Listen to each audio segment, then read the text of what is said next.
Renee Flamand here. I want to talk about when you cannot go no contact with your narcissist. That is the case for many people. What do you do? Okay, like I try very hard not to be black and white with advice. First of all, I'm not a therapist, but second of all, everyone's situation is very tenuous. So we all have to make our own choices. And sometimes circumstances dictate that we can't go no contact. If one person can go and the other person can't, it doesn't make them more or less of a success or failure in leaving their narcissist. Some people have children together, they have businesses together.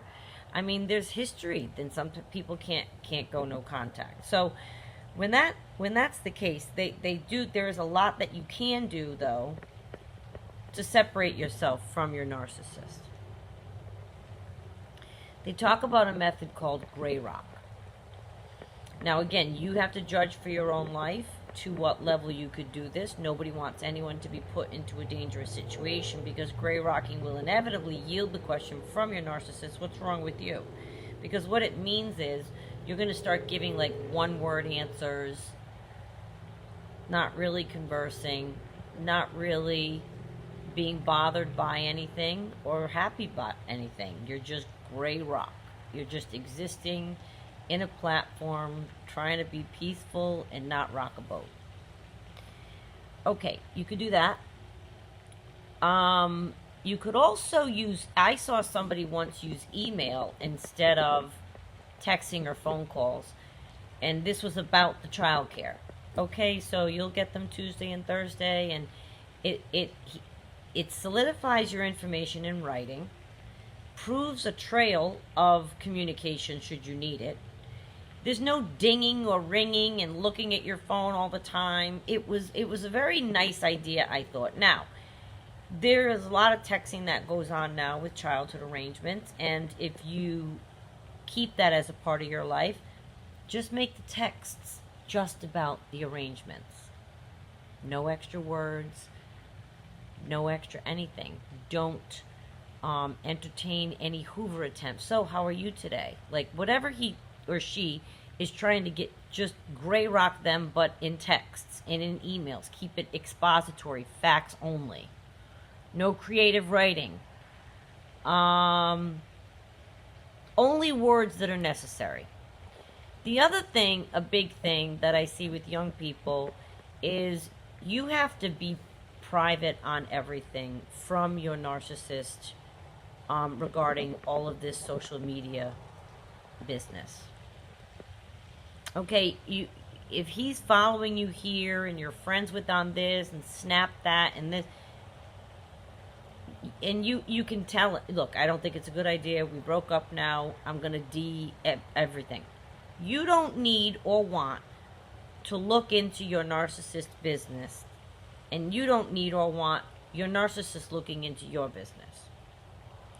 Now, it's just, to me, you socially amputate them out of your life. So you can't go no contact. You have a business in common or children in common or something like this. But they don't need to see your personal business anymore if you're not involved with them in that way. Of course they don't. And you don't want to see theirs. Ooh, but I like to spy. Okay, being a fikunaz can be fun, but come on, Fifi, enough. You're only going to hurt yourself. You know what you're going to find. You're going to find dirt, and it's going to be ugly. It's never going to be less than what you thought it was. So if you're trying to follow him and you thought he was with this girl, yeah, you're going to probably see a picture of him with a girl. Again, I don't date people that are, my people are older, so they don't do all those platforms of social media. So this isn't something that's part of my life. But I see it happen. And I have friends, oh my God, he liked my blah, blah, blah, or he chatted me, or I saw his picture on Instagram. You know, all of those things are great tools for reaching the public, having a forum, staying in touch with friends and family, but your narcissist does not need to be connected to you in any way, shape, or form, other than the business at hand, whether it's business or children, schedules, things like this. Going no contact is something that we who have no connections to the narcissist have the luxury of doing. It's easier. You're not hearing their voice or having to see their face.